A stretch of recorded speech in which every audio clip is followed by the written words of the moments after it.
What's up, YouTube family? This is your girl T, coming live and direct from T's Corner with Greenleaf character sketch part 2. And before I move on to another character, I did notice in the part 1 that I forgot to mention the actors who portray Jacob and Carissa. Jacob is actor Lamont Rucker, who's usually a very nice guy. And as we know, actors evolve and stretch and do other things. So this other thing that he's doing now is being a jackass. And I'm not used to it because I like him being the good guy. So I'm getting used to it. But I mean, he's playing the role very well. It's just, you know, you want him to be the good guy because he's always a good guy. Tyler Perry makes him the good guy. So I want him to be the good guy. And he is not. He is lying and cheating and buying sermons off the internet for $50. I don't know what is going on with Jacob. Y'all pray for him. They got something going on Twitter. Hashtag pray for Jacob. Please pray for him. And Carissa is portrayed by actress Kim Hawthorne. Now, I personally am not familiar with Kim Hawthorne until I seen Greenleaf. I'm not familiar with anything else that she has done. And again, I will say, I will go ahead and address this now before I even get through the rest of my character sketches, is that I'm a fan of all of these people from this show, even the ones that, you know, I'd never heard of until the show, because they are all doing a dynamic job. They are making these characters real.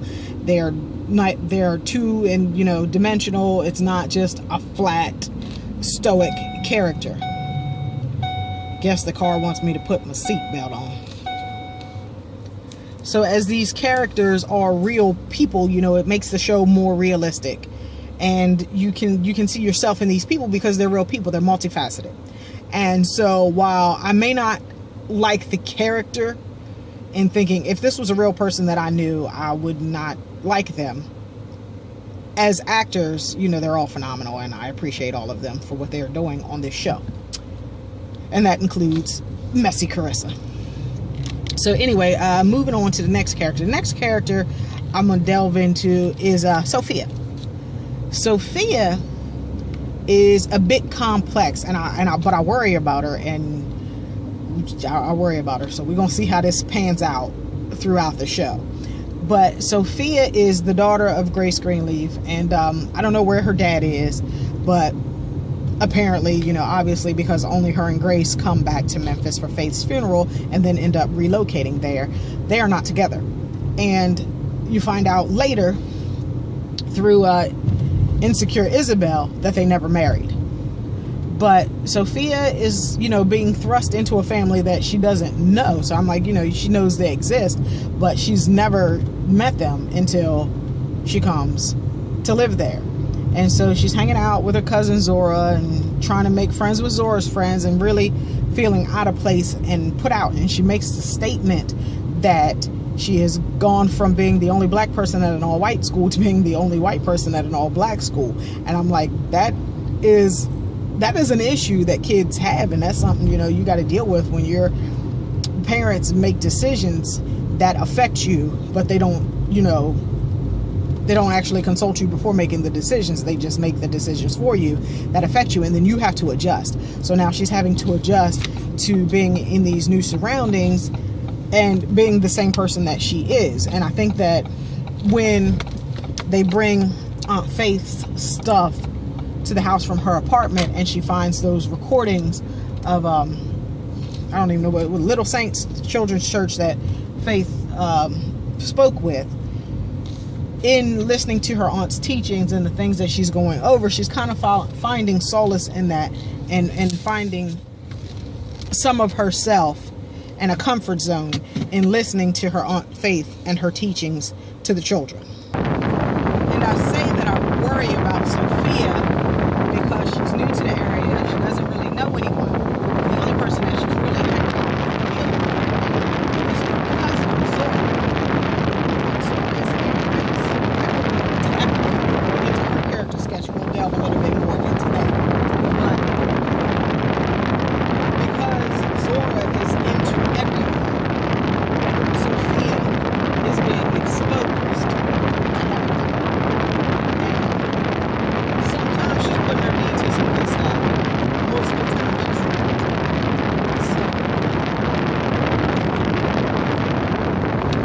doing drugs, and they're snorting Ritalin tablets, smoking weed, sneaking out, going to rallies and all that. I just feel like, you know, it's Zora's influence, and Sophia's being easily influenced because right now she's stuck out of water. And her mother is dealing with trying to bring down Uncle Mac and feelings that she still has for Noah. And I feel like Sophia is kind of getting left out in the cold. And so the person that she turns to is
And then there is little Miss Zora. Now, Zora is a mess, but I think there's a lot of stuff going on there that also needs to be looked at and evaluated.